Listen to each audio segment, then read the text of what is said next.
Good afternoon and welcome to the American Heart Association's Transthyretin Amyloid Cardiomyopathy webinar series. We are thrilled to have you with us today for our inaugural session, Understanding Amyloidosis and Emerging Therapeutic Frontiers.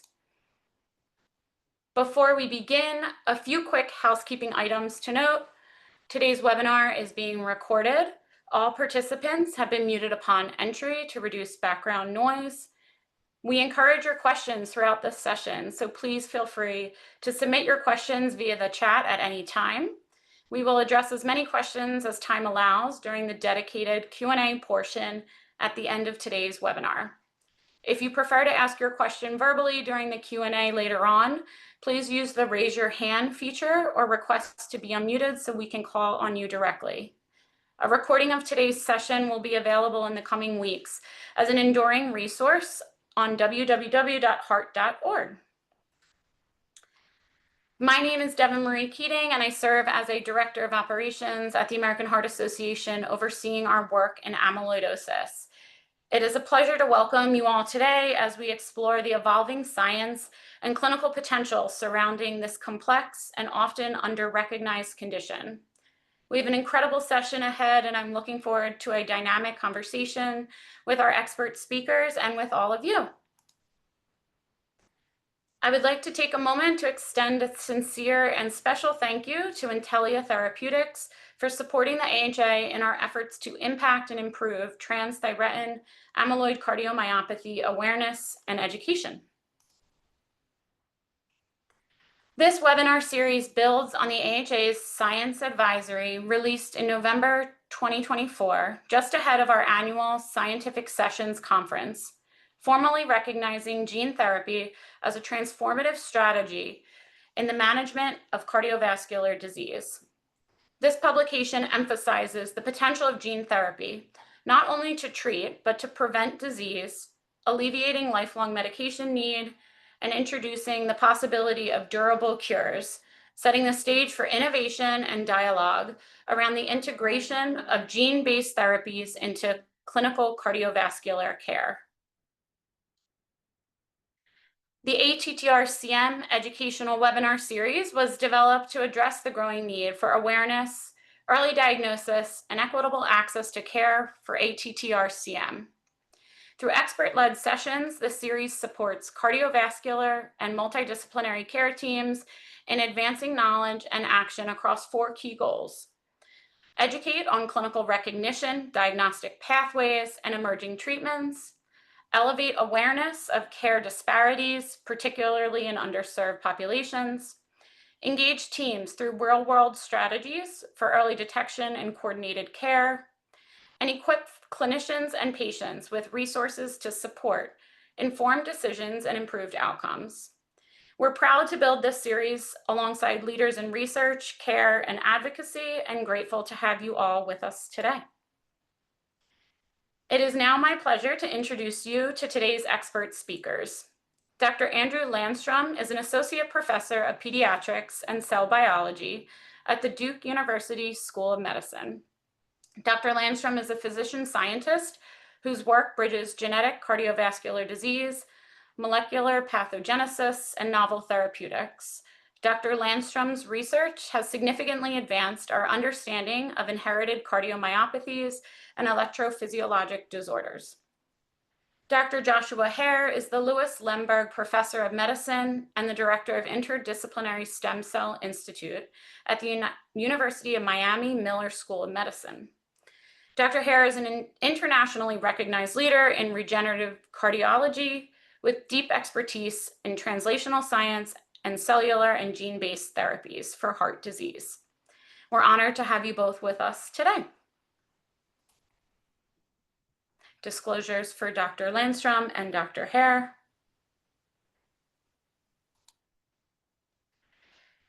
Today's webinar is structured around 5 key objectives, starting with the broader gene therapy landscape, then moving into key research, disease fundamentals, and current treatment options for ATTR-CM.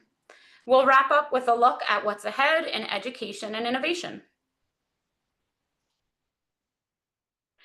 With that, I would like to turn the mic over to Dr. Andrew Landstrom, who will help kick things off today with the current landscape of gene therapy. Welcome, Dr. Landstrom. Well, thank you very much, Devin, and good morning and good afternoon to everybody joining us. I'd first like to just thank the American Heart Association for this important webinar series and for really kind of cultivating a very important set of discussions around a very exciting field. So thank you all very much. Next slide, please. As many on this call know, it is a really exciting time in cardiovascular disease, and the genomic era of science and discovery has really come to a pinnacle moment where now those discoveries, which used to underlie the basic causes of cardiovascular disease, have really informed new therapies. And gene therapy in this space is particularly exciting, and it's rapidly evolving. And you'll hear in a minute from Dr. Hare a lot more about ATTR and the many therapeutic options which are now on the horizon, particularly in gene therapy. But I thought to start, we would sort of take a step back because this field is rapidly evolving. Next slide. So just to set the stage a bit, gene therapy is really incredibly fast in its advancement through biomedical research. To date, there are 33 gene therapies that are currently FDA approved and in the clinic. There are 35 RNA-based therapies that have been similarly approved. And there are 72 cell therapies that have been approved for therapeutic use by the FDA. Importantly, and important for our conversation today, nearly all of the indications of these diseases are not cardiac. They're for diseases with indications like cancer, skeletal myopathies, metabolic disease, hematologic disease, among many others. Next slide, please. The pipeline that's leading to FDA approval is flush, and there's tremendous discovery being unveiled in this space. Right now in that development pipeline, there are 4,238 gene, cell, and RNA therapies. A little over 2,000 gene therapies in this development pipeline in preclinical through pre-FDA registration. A little over 1,000 therapies for rare disease, again, through pre-FDA registration. And again, here too, cardiovascular disease is in the minority. 8 of the top 10 of the therapeutic indications currently in this pipeline are oncologic. Next slide, please. Among the many different ways that gene therapy is progressing is the modalities by which that gene therapy can be given. This is just one slide showing one particular modality, which we'll talk a bit more about later on, that is of RNA-based gene therapy. As you can see, the x-axis here is time, the y-axis is the number of therapies being approved, and the different lines that you see are the different modalities under which those therapies are kept. And so, for example, the red line are messenger RNA-based gene therapies. And as you can see, in this pipeline is a growing number of RNA-based gene therapies, which I think probably reflect a tremendous promise of this particular type of gene therapy in cardiovascular disease. Next, please. And as one can see, here's where one can see cardiovascular disease sort of emerging as an indication, particularly in these RNA-based therapies. And so I think what we'll see going forward, ATTR included, is an increased number of RNA-based gene therapies for cardiovascular disease, among many other indications. Next slide, please. And so as Devin mentioned, the American Heart Association has provided a scientific statement on gene therapy and cardiovascular disease, which was presented at scientific sessions in November of 2024. And writing for the entire writing group, Yuri Kim defined this kind of remarkable moment that we're in by saying that gene therapy holds immense promise as a paradigm-shifting approach in the management of cardiovascular disease, offering the prospect of disease prevention, long-lasting cures, and alleviation of lifelong therapy. And if you would like, there is a QR code on this slide. You can grab your phone, scan the QR code, and download this scientific advisory if you would find it helpful. Next slide, please. And so before we dive into sort of the mechanisms of ATTR and gene therapy more broadly, it's important to kind of take a step back again and to discuss the different ways in which genetic disease can manifest. So just to take you back to Biology 101, the central dogma of cell biology, is that of DNA leading to messenger RNA leading to protein. And an important concept here is that two alleles, two DNA strands in most genes encode a normal transcript which encodes a normal protein. And generally speaking, those two alleles are needed to make a normal message and a normal amount of protein. Next, please. Cardiovascular genetic disease, particularly Mendelian diseases like ATTR, like cardiomyopathies, tend to fall into one of two disease categories, whereby a mutation in a gene associated with one of these diseases can cause either haploinsufficiency or a dominant negative genetic mechanism of disease. In a haploinsufficient model, a mutation lands on one of these alleles and effectively knocks it out. We call these loss of function mutations. Because of this, only one of the alleles works properly and makes the appropriate amount of messenger RNA. And this leads to half the normal production of protein. And if this half of normal production is insufficient for the heart, one gets haploinsufficient disease. Conversely, if that mutation landing in one of the alleles of a gene causes the protein to be made, but that protein is dysfunctional, then that protein may still exist in the cell along with the wild type protein. And if that mutant protein disrupts the normal function of the wild type protein that's there, that leads to a very different genetic mechanism of disease, one of a dominant negative phenotype, whereby the mutant protein actually impairs the normal protein function. Next, please. And so the approach to gene therapy for these two different genetic mechanisms are quite different. For haploinsufficient disease, it can be much more straightforward because all one needs to do is actually deliver the wild type allele and supplement the mutation's loss of function. You simply have to replace the wild type protein. Conversely, for a dominant negative effect, you have to actually silence or somehow remove that mutant protein so that the wild type protein can be functional. And then you may even have to replace that wild type protein to wild type levels. Next, please. Fundamental to gene therapy is the recent advances in genome editing. In its most basic sense, genome editing has been made possible by the discovery of CRISPR-Cas9. In one of its fundamental roles, CRISPR-Cas9 is essentially a pair of molecular scissors which can target the DNA very precisely and introduce a cut either on both strands of the DNA or on one strand of the DNA. Subsequent to that cut, another enzyme can come in and alter what happens to that piece of DNA which has been cut. And this combination of effects allows one to target very precisely a genetic cut, which can then insert specific changes into that DNA in a precise way. So in its most fundamental way, a nuclease, which cuts both strands of DNA, guided by CRISPR-Cas9, can be targeted to a particular region of the genome, cut both strands, and then make a small insertion deletion in that gene. And this generally has the overall effect of knocking out the allele. So if one wanted to knock out a gene, this is a very precise way that one can do that. Rather than cutting both strands of the DNA, one can create a nick in one strand of the DNA. And then the number of the molecules which accompany this molecular pair of scissors can be customized to affect a particular change on the DNA. So for example, a base editing strategy is one where a guide RNA identifies a particular region of the genome, a nickase makes a cut in one strand of the DNA, and then a base editing protein called a deaminase changes that precise nucleotide in that location from a cytosine to a thymine, from an adenine to a guanine, and can make this change with high efficiency. This is base editing.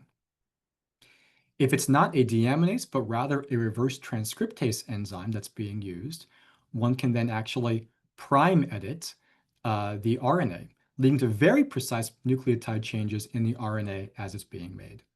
So here are three very fundamental ways in which the DNA can be altered in a gene therapy setting. Next slide, please. Delivery is also key.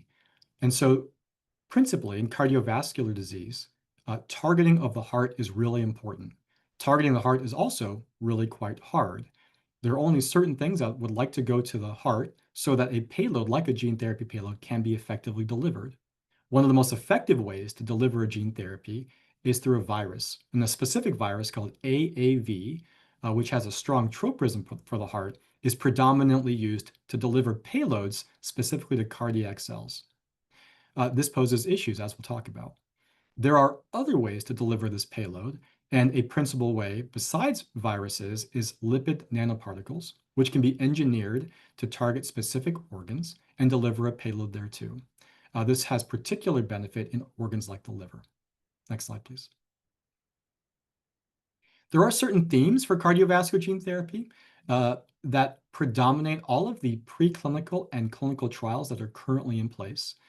One of them is that these are all principally, at least for now, for indications of heritable cardiovascular disease. That is, these tend to be Mendelian disorders like cardiomyopathies and channelopathies, where a single nucleotide variant in a specified gene is sufficient to cause disease. And that's really important because these mechanisms can be targeted for gene therapy. And that's what we see predominantly happening in this space. All of these diseases must have a defined genetic mechanism. If you don't know the gene mechanism, you can't fix it with gene therapy. And most of them to date use gene replacement strategies overall, targeting haploinsufficient genetic mechanisms of disease. Most of them are using AAV to target the heart, and most of them are in early phase clinical trials. That's phase 1 and phase 2. Next slide, please. So let's speak briefly about what's in this space for cardiomyopathies in a gene therapy space. Next slide, please. So there are right now early phase clinical trials which are targeting two types of cardiomyopathic disease. Cardiomyopathies are primary diseases of the heart muscle, and for our purposes, the two that are being targeted are hypertrophic cardiomyopathy, or asymmetric left ventricular thickening of the ventricle, or arrhythmic cardiomyopathy, which is a type of heart muscle disease defined by fibrofatty replacement of the right or left ventricle. And currently, there are 4 early phase clinical trials for these types of cardiomyopathies. There is the MyPeak trial from Tenaya Therapeutics, which is taking a replacement strategy for hypertrophic cardiomyopathy patients who host a MYBPC3 loss of function variant, with an overall strategy of simply replacing that haploinsufficient disease phenotype. And there are 3 companies, Tenaya Therapeutics, Rocket Pharma, and Lexeo Therapeutics, who are all engaged in early phase clinical trials for PKP2-mediated arrhythmic cardiomyopathy. In this disease state, genetic variants that are associated with arrhythmic cardiomyopathy cause loss of function in a haploinsufficient disease state, and all 3 of these trials are simply using AAV to replace back that wild type PKP2. All are in early clinical trials. Next slide. Outside of ATTR, perhaps one of the more advanced disease states in clinical trials is that of LAMP2-mediated Danon disease. This article was published right after a large seminar at this past year's AHA scientific sessions, reporting the phase 1 results of a Danon replacement strategy, which leverages AAV9 and full-length human LAMP2B in boys who suffer from Danon syndrome. In this phase 1 trial, this gene therapy was shown to be safe with a single infusion with durable expression of LAMP2 in the myocardium. The phase 2 has completed, and also in the public domain, there is also some concerns about safety in this trial because in the phase 2 there was 1 death. However, this trial is moving in a reasonable direction, and this paper, I think, highlights the potential implications of what gene therapy might mean in a disease state that really has no good therapeutic targets. Next slide. What about cardiac channelopathies? Next slide. Well, cardiac channelopathies are predominantly in the preclinical space. Next slide, please. These are just 2 examples of the preclinical channelopathic gene therapy research that's out there. The panel to the left is a suppression replacement technique for long QT syndrome type 1. This is work performed by teams led by Mike Ackerman, where the AAV actually suppresses the mutant dominant negative gene product for long QT syndrome type 1 and replaces back the wild type gene product shown here in a rabbit model of long QT. And there's also interesting strategies looking at base editing. And so the panel to the right is an in vivo base editing strategy for mice with a particular mutation in the gene SCN5A, which causes long QT syndrome type 3. And so for channelopathies, this is the preclinical space and lots of interesting things that will hopefully make their way into clinical trials moving forward. Next slide, please. And so right now in cardiovascular gene therapy trials, there are 24 trials for cardiovascular disease.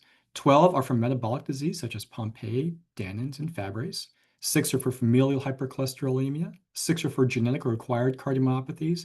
And there are 11 trials for muscular dystrophy with cardiovascular manifestations. Next slide. And so there are many challenges for the way forward, but again, particular promise if we can usurp these challenges. Next slide. So on the scientific side, there are challenges with target specificity. That is, how does one target the specific tissue, like the heart, in the specific cell type and the specific DNA sequence with both high fidelity, but also safety. We need collectively improved delivery and expanded delivery mechanisms. And we need to minimize the immune response, which has been linked with many of the side effects that we see for things like AAV-mediated delivery. We need better natural history studies to be able to identify what early phase clinical trials should be targeted to in terms of outcomes. And we have to continue to hear from the patients and families who these diseases impact. From an implementation standpoint, cost is a big time challenge for many of these therapies. We need to know the precise mechanism of genetic disease, highlighting the need to know the genetic origins of cardiomyopathies and channelopathies and all heritable cardiac disease. And we need to have equity in trials and equitable access in the marketplace. Next slide, please. And so with that, I'll turn things over to Dr. Hare and just first acknowledge our team and our funders for our science. Thank you. Thank you, Dr. Landstrom, for not only your presentation today, but also your critical role as an author on the scientific advisory publication. We're very appreciative for you. And next we welcome Dr. Joshua Hare, a reviewer on the scientific advisory, who will be providing us with an overview of amyloidosis with a focus on transthyretin, amyloid cardiomyopathy, and emerging therapeutics. The floor is yours, Dr. Hare. Thank you, Devin, and good afternoon, everybody. I'd also like to thank the American Heart Association for putting this session together. And I also want to thank my colleague, Andrew, for giving such a wonderful talk. That is also a wonderful introduction to what I'm about to say. So I'm going to talk about a condition called cardiac amyloidosis. And we're specifically going to focus on amyloidosis due to ATTR. May I have the next slide, please? So this is a very interesting condition, very serious condition, cardiac amyloidosis. It's a devastating cause of restrictive cardiomyopathy. And in fact, of all restrictive cardiomyopathy, it's estimated that 50% are due to infiltrative myocardial disease, due largely to amyloidosis. If we look back a quarter century, here's a paper from the Johns Hopkins group. There was a group there led by Dr. Ken Bofman, who was very interested in annotating the different causes of cardiomyopathy and following them for long-term survival. So this was in a pre-therapeutic area. And what you could see on the Kaplan-Meier curve is that cardiomyopathy due to infiltrative disease was one of the worst causes of cardiomyopathy, with a very high mortality that occurred very early, so that there was about a 2.5-year median survival. This was, again, just natural history study, and therapies weren't available, but this, I think, created the groundwork for targeting the treatment of this disease, understanding its pathophysiology and therefore its treatment. So what we know about cardiac amyloidosis is that in terms of causing restrictive cardiomyopathy, it can have the manifestations of heart failure, conduction system disease, and atrial fibrillation. But the amyloid deposition also affects other parts of the body. And so another key manifestation and presentation is that of peripheral neuropathy, either small fiber peripheral or autonomic polyneuropathy. Now, there are a variety of proteins that can deposit in the myocardium. One of the prototypic in earlier work in amyloidosis, there was a large focus on immunoglobulin light chains, but more recently we've come to understand the role of transthyretin, which I'll tell you more about in a subsequent slide, which is a hepatic-produced protein that is responsible for transporting thyroglobulin and vitamin A in the blood. Next slide, please. So again, transthyretin is a liver-synthesized tetramer, and the misfolding of this tetramer leads to tissue deposition of amyloid fibrils in the heart and in peripheral nerves. Now, there are two general classes of transthyretin amyloid. There's a group of patients who have a mutation in the transthyretin that leads to the destabilization and therefore the tissue deposition. But in addition, probably the majority of patients don't have a mutation, but still have deposition of the transthyretin in tissues, and it's incompletely understood why normal wild-type transthyretin does that in some of patients. The prevalence is about 50 to 150,000 Americans are estimated to have cardiac amyloidosis, and our understanding of transthyretin and the pathophysiology of the disease has led to what I would say is an incredibly impressive set of clinical developments that have led to treatment strategies to inhibit hepatic TTR synthesis, stabilize the tetramer, or even disrupt the amyloid fibrils once they're deposited. And as I'll show you, these treatments have made a huge impact on this devastating disease, and many of them are genetic strategies, which is why we're having this talk on this symposium. Next slide, please. Just a little bit more about the clinical manifestations. This is from an article by Ruberg et al. In JAMA in 2024, which is a very, very nice review. And I'll just draw your attention to the panel on the right, the table 2. It's a repeat of what's also on the left. And it's just, I think, as a clinician, you want to be keyed into these manifestations as patients present, and you really want to be focused on not missing this diagnosis. So we've already talked about the cardiovascular manifestations, conduction system, heart failure, and arrhythmias. I've also mentioned the nervous system, peripheral neuropathy, and autonomic neuropathy. This can also lead to orthostatic hypotension and be one of the causes of erectile dysfunction. But it's also too important to be aware that there can be a GI manifestation with dysmotility. There can be other musculoskeletal manifestations in addition to ligament ruptures, carpal tunnel syndrome, and this could also be a cause of spinal stenosis. And then finally, and very importantly, amyloid deposition also occurs in the kidneys and can lead to acute and chronic kidney disease. Next slide, please. So really in a tour de force of research, we've seen in the last 10 years the development of first drug therapies for ATTR amyloid. And these drug therapies have, as I've alluded to, made a major, major impact. These are small molecules that act to stabilize the TTR protein in the circulation. So remember, it's the destabilization of the TTR protein that leads to its deposition in the tissues.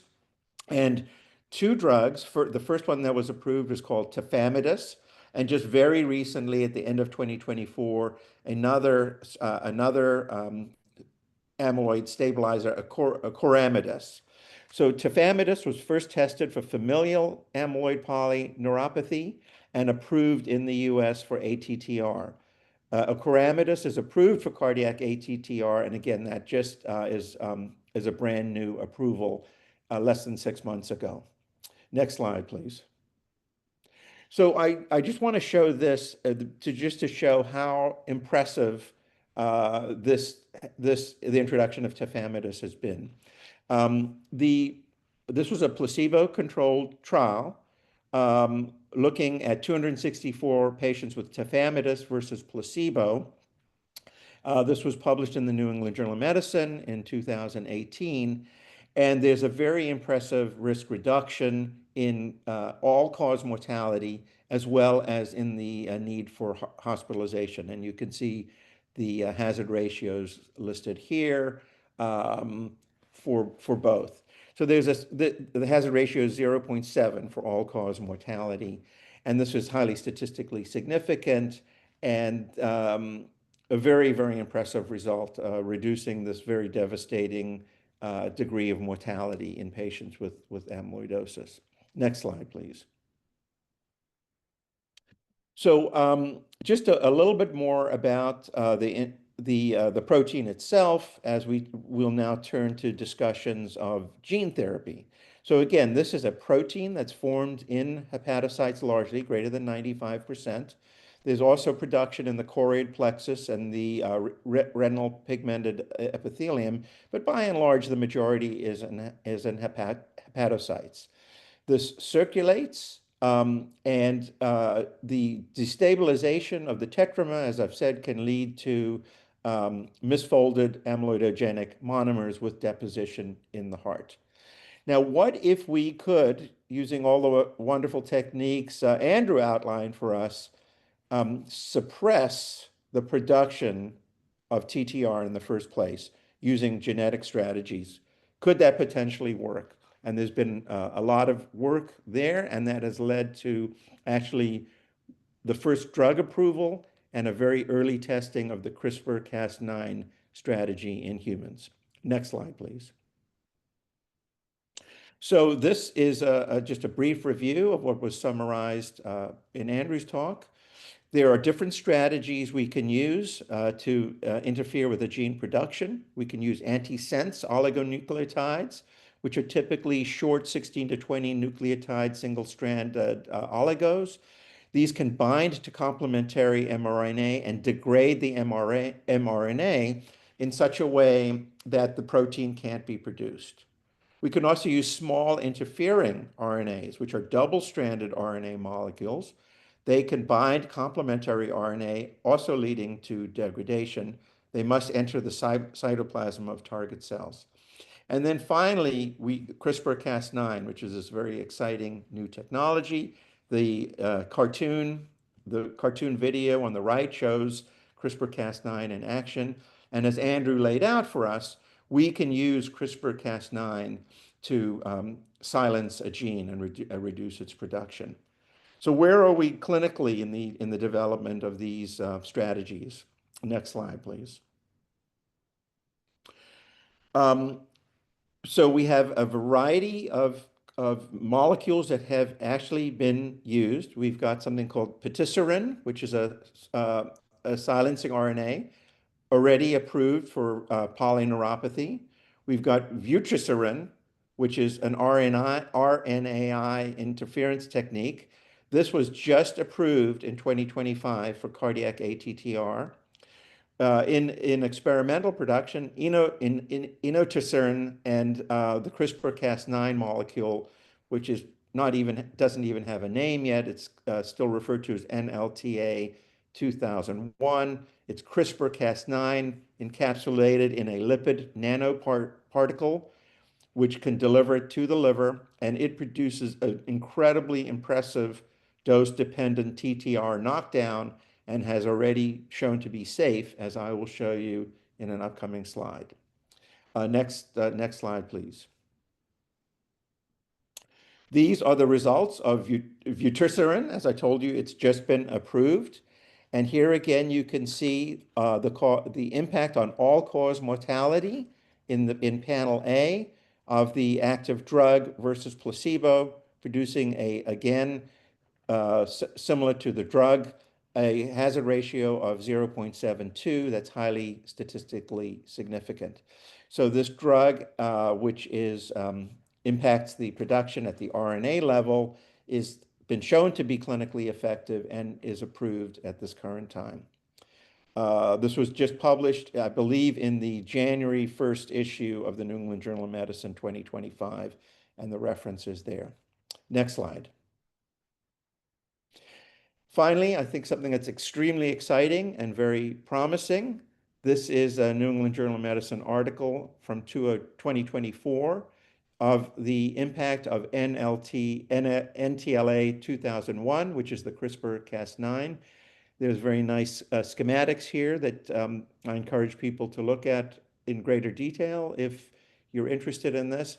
But basically, we're using CRISPR-Cas9 to inactivate the TTR gene in the liver. And what you can see in the right in panel A is this incredibly impressive suppression that lasts up to a year from a single administration of the CRISPR-Cas9.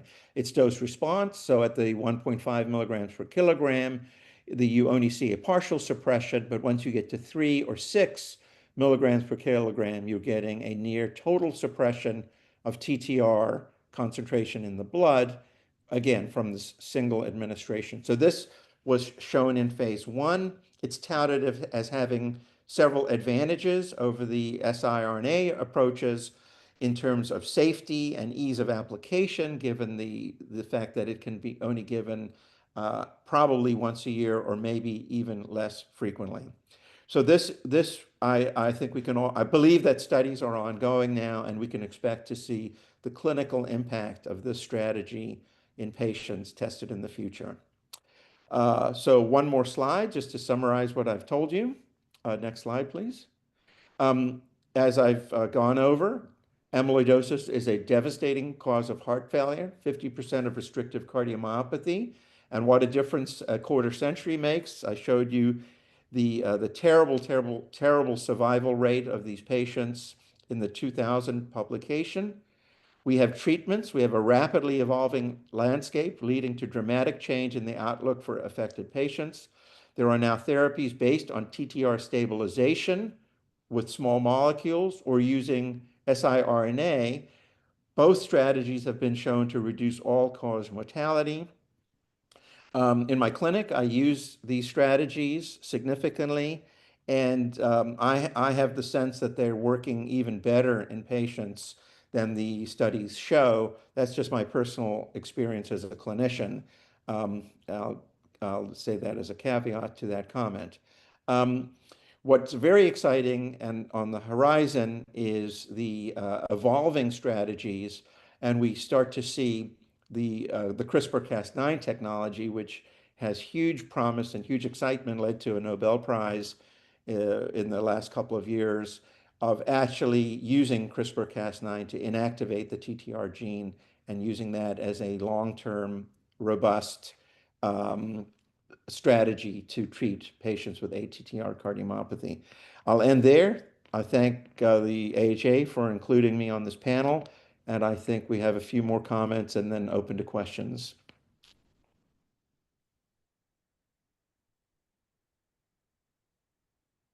Thank you so much, Dr. Hare, for your presentation as well. We're very appreciative for your contributions. Just a reminder to all of the slides from today's webinar will be posted to our website. But before we open the floor for Q&A, we're excited to announce the ATTR-CM Educational Toolkit launching this summer in July. This toolkit will be available at www.heart.org/ATTR-CM. This toolkit was designed to support both healthcare professionals and patients and their caregivers and families navigate the complexities of ATTR-CM and emerging therapies like gene editing. We recognize that patients, caregivers, and providers each face unique challenges ranging from fear and uncertainty to a lack of accessible tools. To support informed decision-making, we're developing clear, accessible materials that reflect the diverse needs of patients and caregivers, designed to guide and empower them through conversations about disease education, treatment options, and opportunities for clinical trial participation. The toolkit will include a video, infographic, and workbook for patients, each with actionable information and key considerations for next steps. A companion clinician resource will also be available to help facilitate early, effective conversations with patients and their families. You can scan the QR code here or visit our website, heart.org/ATTR-CM, to stay up to date as resources go live next month. In addition to the upcoming toolkit, we also want to highlight several existing resources already available on heart.org to support both clinicians and patients. These pages provide foundational, accessible content on key topics relevant to ATTR-CM and clinical research participation. You can scan the QR codes here directly from the slide or visit heart.org and search these health topics at any time. We invite you to stay connected through the rest of our ATTR-CM educational webinar series. Webinar number 2 will take place this October, focusing on advances in diagnosis and treatment. Webinar 3 will follow in February of 2026, highlighting multidisciplinary care models and future directions in amyloidosis care. Stay tuned for registration details. We hope you'll join us for both. You can scan the QR code here or visit our ATTR website linked here to stay up to date. And so we would now like to open the floor for audience Q&A. If anyone has any questions, please feel free to place them in the chat, raise your hand, or request to come off mute. We do have a question already in the chat that I believe Dr. Hare would be a good one to start with you if you're ready. Is the new expected CRISPR drug going to be administered as an infusion? Oh, you're muted, Dr. Hare. Yes, thank you for the question. The CRISPR drug is administered intravenously, and it reaches the liver through the circulation in the lipid nanoparticles. Okay, wonderful. We have a couple more coming through. This is for both Dr. Hare and Dr. Landstrom. What are your opinions on dual therapy for ATTR using both a silencer and stabilizer? Andrew, I can jump in with that. That's an excellent question, and I don't have the answer. These drugs are rapidly emerging, hot off the pressers.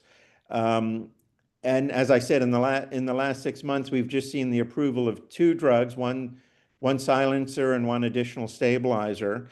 I believe that the only way we're going to get that answer definitively is through clinical trials. As always, there'll need to be comparison trials to see if there are clinical benefits to combining those strategies, as we see in many other cardiovascular diseases and many manifestations, particularly in the treatment of congestive heart failure. We tend in this field to use multi-drug strategies. So I think it'll be of great interest to see if different modalities have an additive or synergistic effect, but that can only be accomplished, I think, in clinical trials.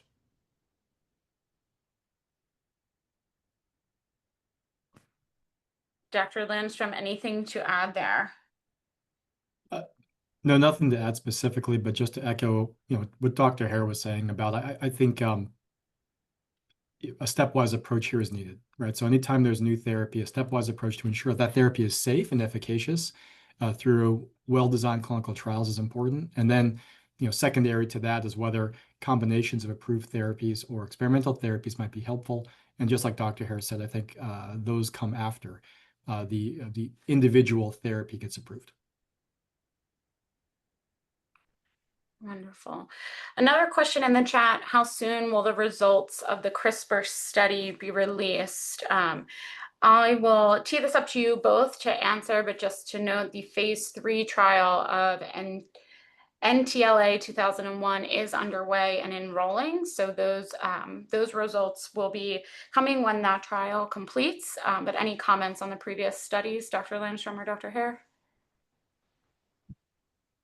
Yeah, I think the CRISPR-Cas9 is the really exciting one to be on the lookout for, and I'm not part of that trial, so I don't know the timeline surrounding the enrollment, or when the predicted timeline for enrollment will be done. But That's always the challenge with clinical trials. You have to wait for the patients to be enrolled, then the follow-up, and then once the data is available. So as you said, Devin, I'm aware that the trial is ongoing, and I think anybody who had a patient who would be interested in that particular modality should refer that patient to a site that's an enrolling site.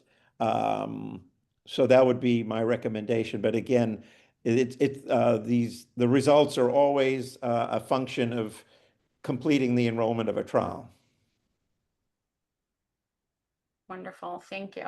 Another one that just came through.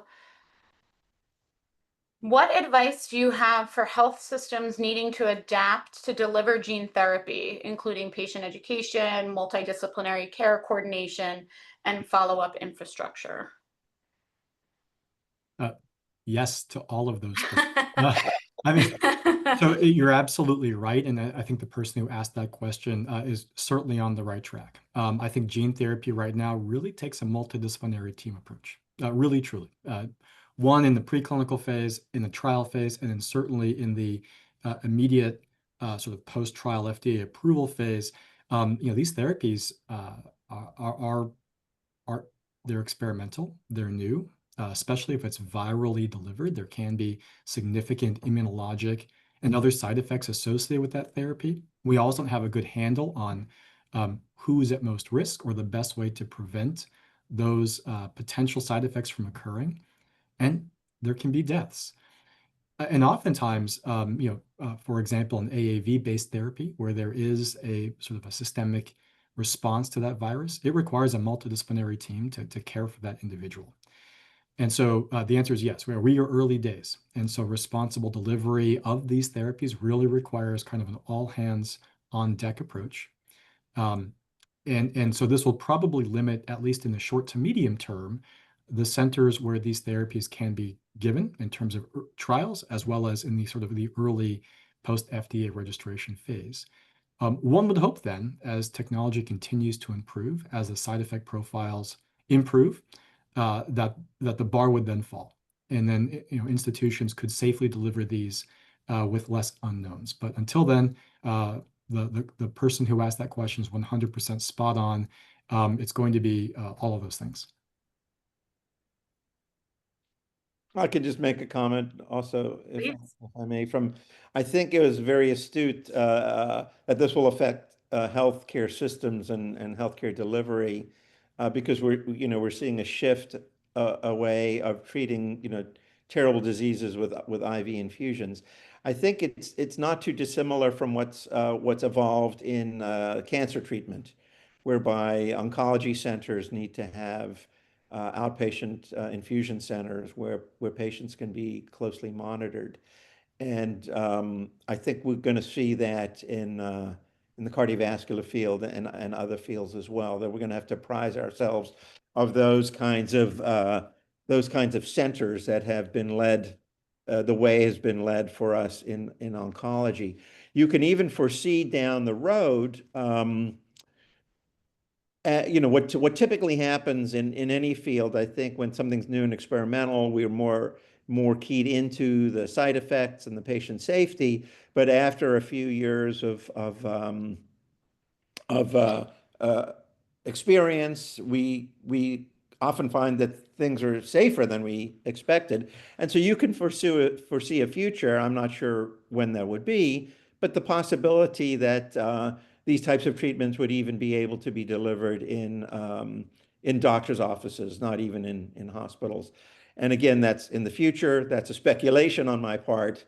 But to the extent that there's a comfort level and a safety level with this, I think you will see that practicing cardiologists in the community will start to deliver these therapies.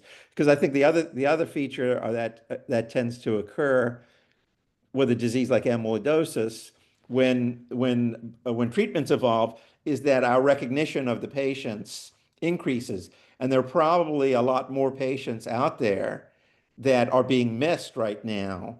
And so I think that's another feature that should be discussed at this session.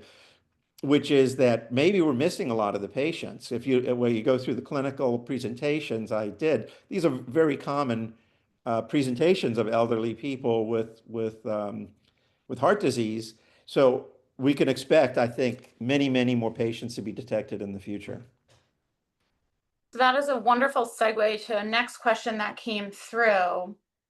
What are some early signs of ATTR-CM that clinicians should not overlook in everyday practice? Um, yeah, I tried to cover that. I think that if you've got a patient with a carpal tunnel syndrome, for example, um, that should be a clue. I think we should be, I saw some very interesting statistics. There's a very significant percentage of people who present with a diagnosis of HFpEF who end up having amyloid. So patients with HFpEF, patients with AFib, when these patients newly present with these types of diagnoses, even a diagnosis of hypertrophic cardiomyopathy, some percentage of those patients are going to have amyloid. There is a nuclear medicine test called the PYP scan that is very valuable to screen out patients for amyloidosis. And I think that there should be more recognition that some of these patients with these very common syndromes that we're used to seeing all of the time should be maybe sent for PYP scanning as well, particularly if you have a patient with AFib who has a history of carpal tunnel syndrome, then that's an aha. Maybe we should work this patient up for amyloidosis as well.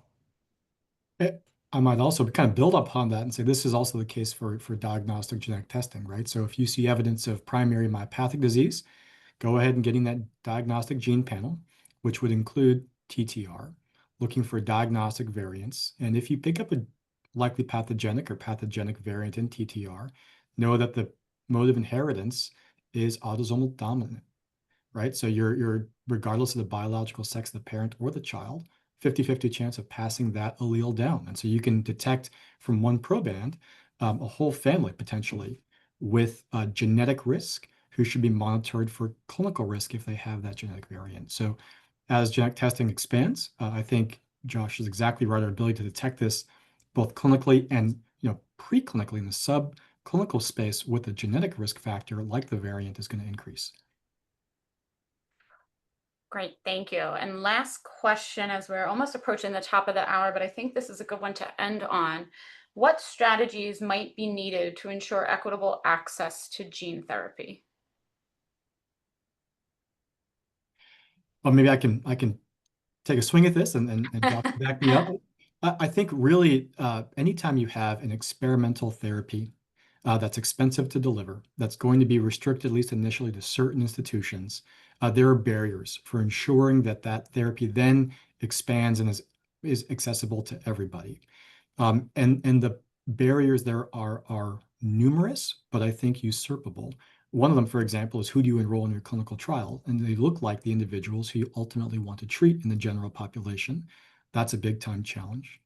Others are ensuring that while cost will absolutely be high and is high for all these therapies, these are expensive experimental therapies, that there's at least an appreciation for the fact that that's a huge financial disincentive for many individuals to not get that therapy. And so recognition that there needs to be a more balanced fiscal approach long term for individuals who deserve the therapy so they have equal access is really going to be key. Just a few things. Thank you, Dr. Landstrom. Well, with that, with only a few minutes left, I would just like to thank everyone for joining us today. A special thank you to Dr. Landstrom and Dr. Hare for your presentations. Recordings of today's sessions will be enduring resources posted in a few weeks on www.heart.org/ATTR-CM. An email will go out to all of today's attendees with this information when it is live and ready to go. We look forward to seeing you on the next webinar in October. If you have any questions or would like to connect with us before then, please either scan the QR code here or email us at clinicalstudies@heart.org. Thank you everyone for your attendance and contributions, and have a great rest of your day. Thank you, everyone. Bye-bye.